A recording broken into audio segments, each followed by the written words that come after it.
Good afternoon and welcome to the 8th cooking day of Christmas. In today's episode right here in Bridget's kitchen, we're going to be creating something that is quintessential Christmas. And in fact, this particular dish I invented for a Christmas buffet that I set up for Google. I used to do lots and lots of work for Google as their chef, and they used to bring me on to help treat all their wonderful clients.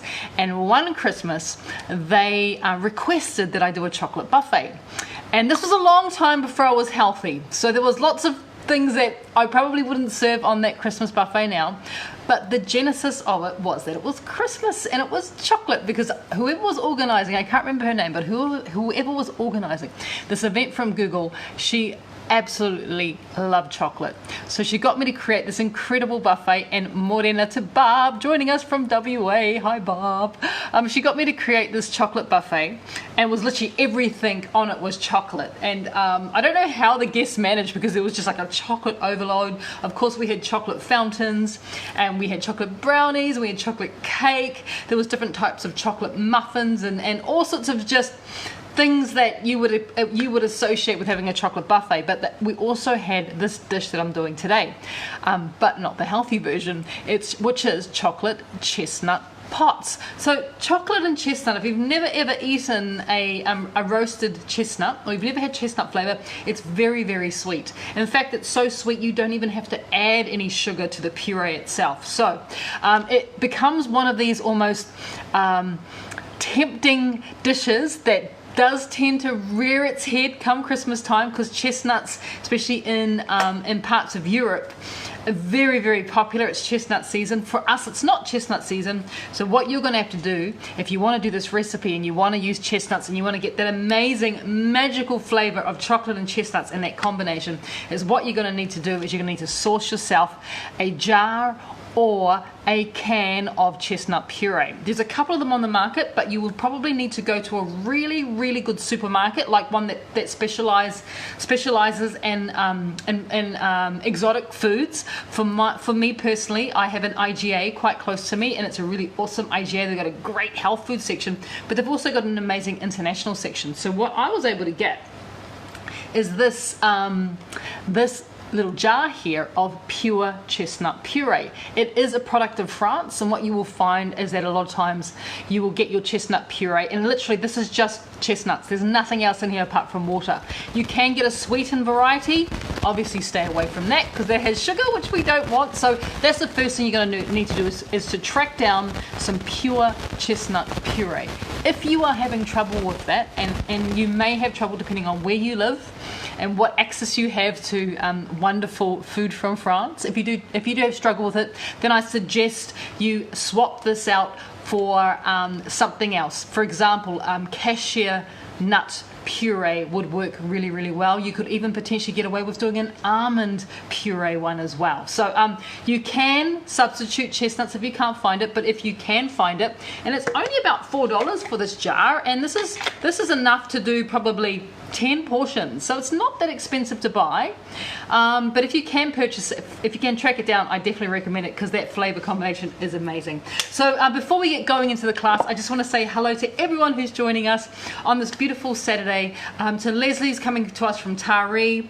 We have so many wonderful people joining us from all over the world, so let us know where you're coming from. I would love to find out where you are. I'm in Sydney.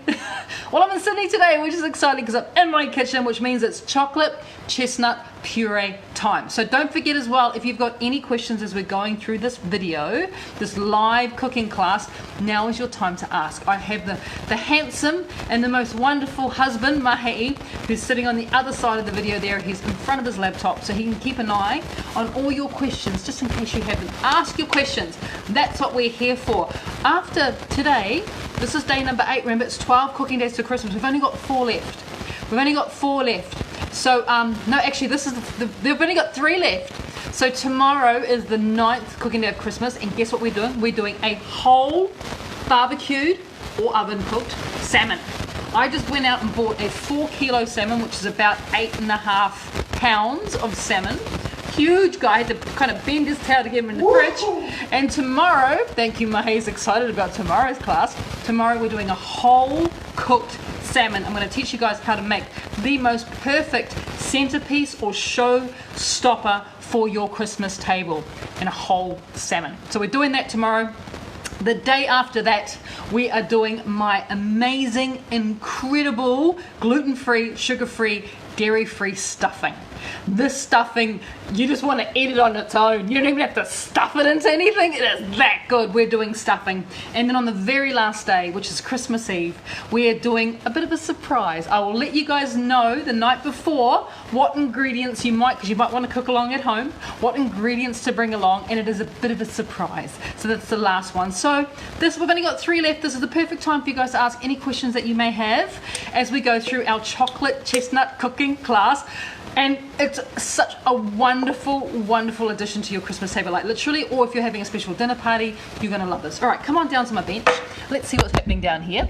So, firstly, of course, you've gone out and today's apron. Check this beauty out. It is a full length. Oh, you can see it's kind of like it's a proper pinny. It's a proper pinny apron. Complete with pocket over here, which is fantastic. But this is the type of apron that my grandma always used to use. And in fact, I don't recall seeing my nanny without her pinny on. She always had her apron on. And when I saw this apron in the Salvation Army store, I had to get it because it reminded me of her. So today's class is a dedication to my nanny who's looking down on us, and she would be totally appreciative of this penny that I have on today. I just think it's absolutely fabulous, and it totally goes with my dress too. So there we go. That's for you, Nanny. I hope you like it, and also I hope you like this dessert because my nanny was an amazing pudding cook. She was incredible. In fact, I come from a long line of cooks. I think I know where I get it from. Like my grandmothers on both sides, my mum and my dad's amazing cooks. Amazing. You know, my grandfather on my dad's side, he just was one of the most incredible cooks in the whole of Northland in New Zealand. So I come from a long line of great cooks and a long line of penny wearers. So we're going to have the penny on. It's so awesome that it reminds me of my grandma. So to my nanny Mary, this is for you. All right, so let's get into that class. As I was saying, chestnut puree, as you know. But before we do that, we need to do the base of it. So we're creating almost like a very firm set chocolate and chestnut mousse, which is wonderful. Who doesn't like a little bit of chocolate mousse? So the first thing I'm going to do is I'm going to heat up my coconut. I've got a combination of coconut cream here. So my favorite brand, which is Kara, K-A-R-A. My favorite brand. It's such a good quality coconut cream. And I'm going to put it straight into the pot there. So I'm just going to measure it straight into the pot. And I'm just going to go on to, there we go, milliliters. So I'm going to add that in. And as well, and you can just see how thick it is. Like, it's ridiculous, right? I'm just squeezing it out, and that's how thick that coconut cream is. It's so good.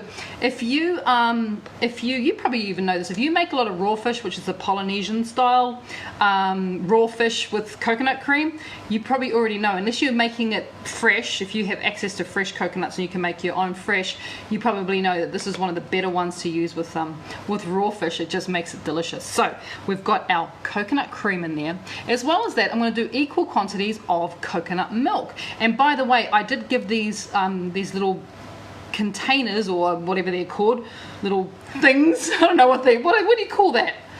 I don't even know what that is.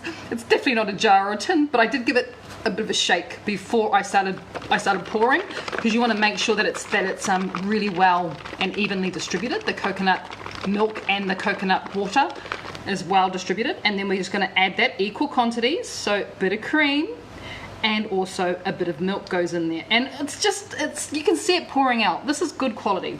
I'm now going to put it onto my cooktop. You don't need to spend much time looking into my cooktop today because not much happens here. This is the only heating that we're going to do, and we're just going to be bringing the coconut milk and the coconut cream almost to the boil. That's all we need to do here. So it's very light on the cooking. So that is now on there. I will put it onto medium to high, and I'll keep a bit of an eye on it. And now over to my chocolate. So the chocolate that I'm using today is a sugar-free chocolate. Of course, you can use my recipe to make some sugar-free chocolate, but I run out of cacao butter. So I went and bought some today from Coles. They now do a sugar-free chocolate in Coles. And we want to measure our chocolate directly into our food processor. Saves on the cleaning up, and it's definitely the most effective way to do it. So onto the grams, I'm going to add my chocolate in here. And by the way, I'm only doing half a portion of the recipe that's in the ebook Bridget's Healthy Christmas. I'm only doing half a portion, but you can totally do the full portion. I'm going to be making about 3 individual set mousses. If you do the full recipe, you can make 6 to 8. It's actually really, really good, and it stretches a long, long way. Hey, what's going on there? Sorry, I'm going to start that again. That was definitely not squared off. Didn't measure right. Okay, let's start again. I need to push 0 to make sure it goes back down to 0 before I start weighing off. And then the chocolate goes in here. And yes, I am using, of course, chocolate chips. And it's up to you how dark. Oh, look at that. It's already come to the board. It's up to you how dark of chocolate you want to use, but I suggest you go as dark as you can, because when it's darker, there's more cacao, raw cacao in it, and raw cacao is really, really good for our bodies. So the darker the chocolate, the better it is for us. My one here is probably about a medium chocolate. I'm going to turn my coconut milk and cream off. It is ready. And all I need to do with my chocolate before I can add my cream, this is such a quick recipe, by the way, it doesn't require much time. So go over to my little machine and give this a little bit of a blend. I want to make them a little bit smaller. So big noise coming.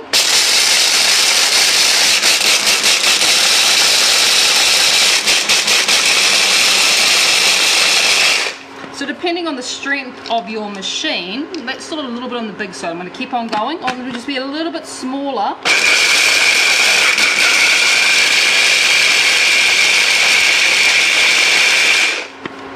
Yeah, more like that. And I'll show you why now. Because what we're going to do next is we're actually going to take that hot coconut milk and coconut cream, pour it directly onto the chocolate. The chocolate needs to be small enough so that that hot coconut milk and coconut cream has the ability to melt it when we go back to whizzing. So you want to put this on again.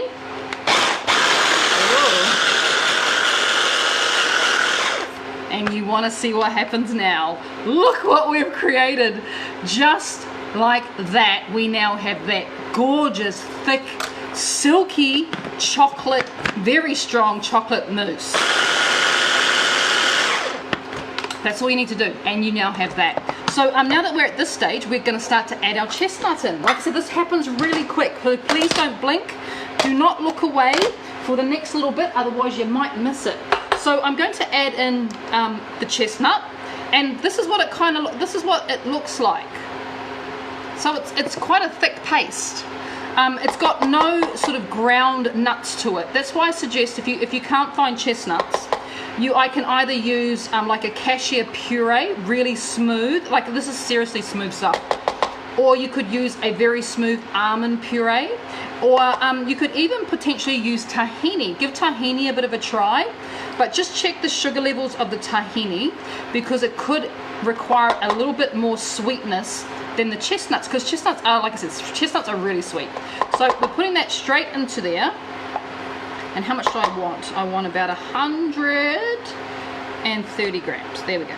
That's halfway. Remember, that's half the recipe. If you were doing the full recipe, you'd probably add that whole jar would go into one times the recipe. So now that's in, give it a bit more of a bash. Like, can you do this without a food processor? Probably not. Probably not. Last thing we're going to add in, and that's why we have to work quite quickly, is we're adding in a large egg. That egg's going to help to make it nice and smooth. And as well as that, I'm going to be adding in some fiber syrup, which is our sweetness. So fiber syrup, remember, it's a prebiotic. It helps to heal your gut. And it's an alternative to maple and honey, and it's way better for us. So once again, we give it a bit of a blend.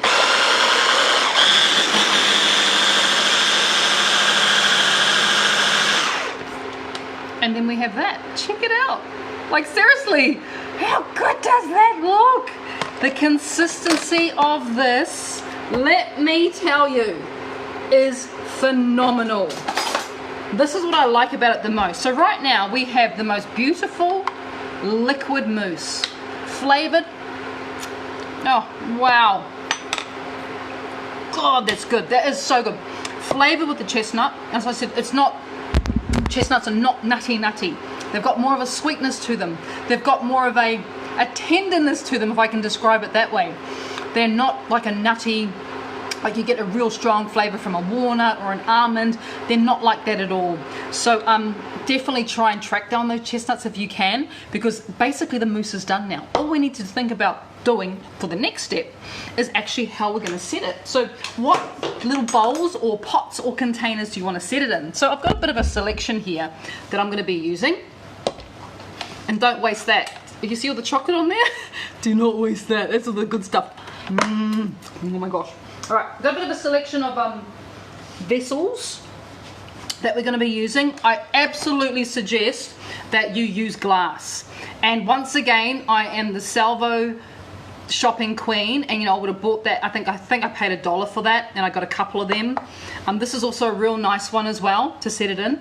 Or I've got this little mini wine, like half-size wine glass, stemless wine glass, which also looks really nice when you set the mousse in them. But it's completely up to you what you use. But glass is most definitely a good idea because you get to see what's going on. So all you need to do, check that out. Oh my gosh, perfect, right? I mean, you don't even have to do individuals. You could do like a really big glass bowl and actually, oh sorry, I'm licking my fingers, and actually have it sitting on the table. So create one really big one. Up to you. I do like these individuals, and this works so incredibly well. If you have lots of gorgeous glasses and you can do this type of thing, this works so incredibly well.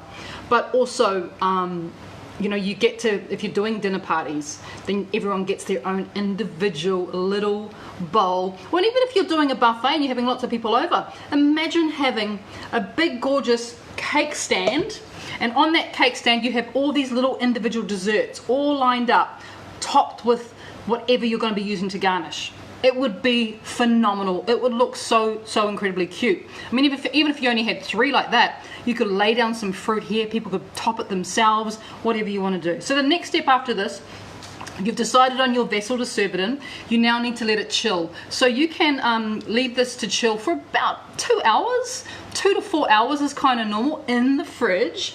Definitely get a little bit of cling film and, you know, cover them up before they go in the fridge, because you don't want them to take on any smells that may be lingering in the fridge. You kind of want them to be, you know, their own little ecosystem. So you want to cover them up. But this mousse lasts so well, this little chocolate chestnut pot, is you could make this the day before and have it sitting in the fridge waiting for you to serve. All you need to do when you're ready to serve is take the cling film off it, because it will be lovely and firm, and then begin to garnish. So I'm going to pop these in the fridge because we're going to be having those later. But of course, I'll put them there for now. I'll put them in the fridge in a second. But of course, you guys know what I did a little bit earlier, right? I've made some in advance. Give me a second. I'm going to go to the fridge and grab them out. So these are the little vessels I chose. How cute are they?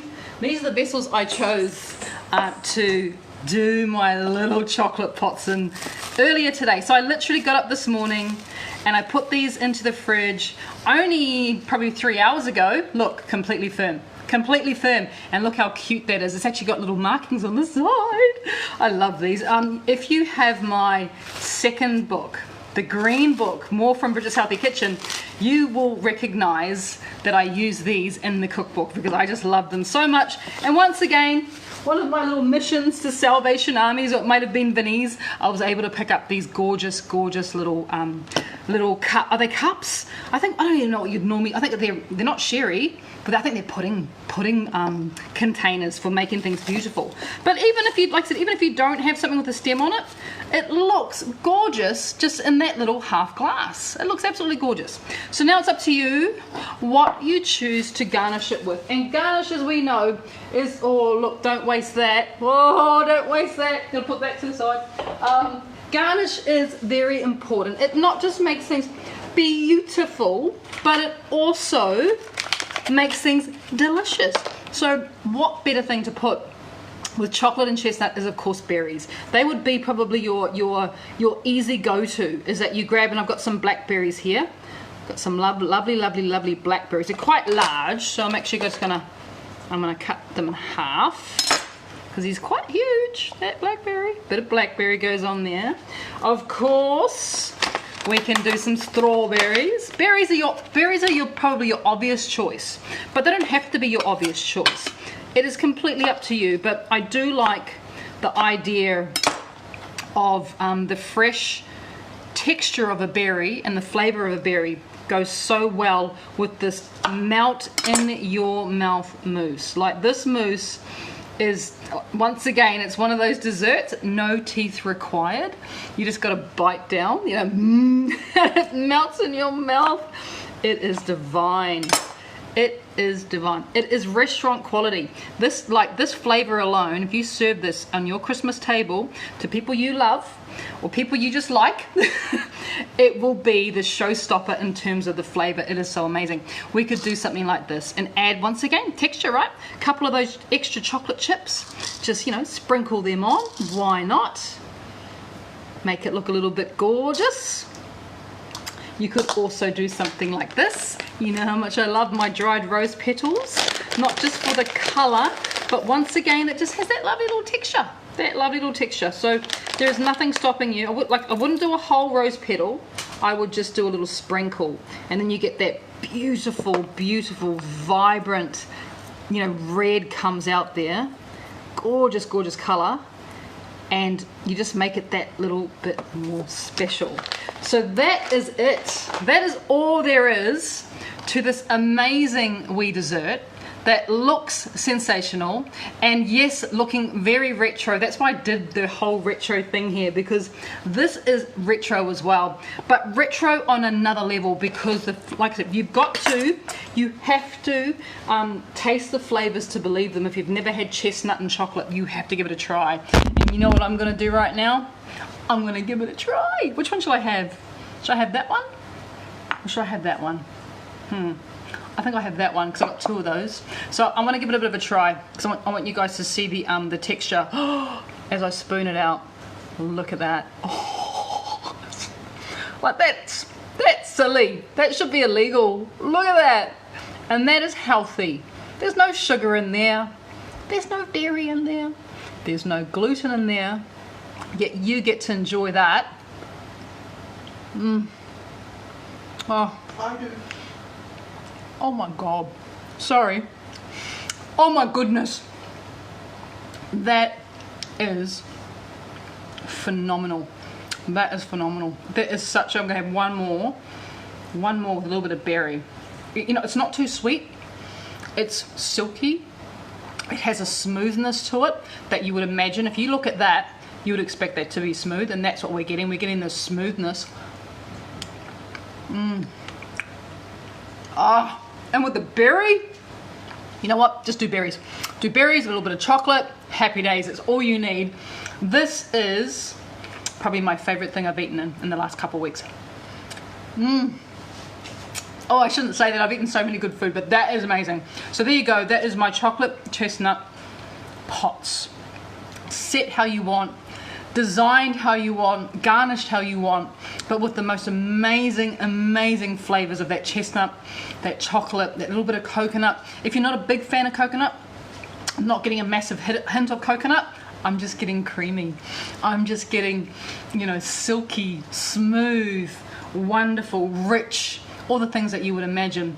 You could definitely, my chocolate, I think, my chocolate's not a very dark chocolate. It's kind of a medium chocolate in terms of its darkness. You could go darker still, and then you would get decadence on a whole new level.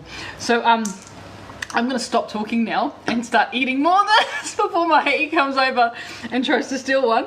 But look, I just want to say thank you so much for joining me. I know it's a big day for everyone. It's the Saturday before Christmas.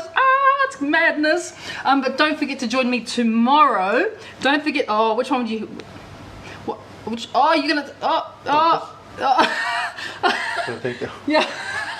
Okay, he's got one. There you go. Here's a spoon. There you go. Don't forget to join me tomorrow because tomorrow we are doing that whole barbecued or oven roasted salmon. 4 kilos of gorgeous goodness. I'm going to teach you guys how to do it. It is going to be a wonderful day tomorrow. I cannot wait for tomorrow, but it's lunchtime now. I will see you guys all. Enjoy the rest of your day. I hope your Christmas shopping is going well. I hope your Christmas wrapping is going well. I hope your Christmas plans are going smoothly. And I'll talk to you guys again tomorrow. Take care. Bye.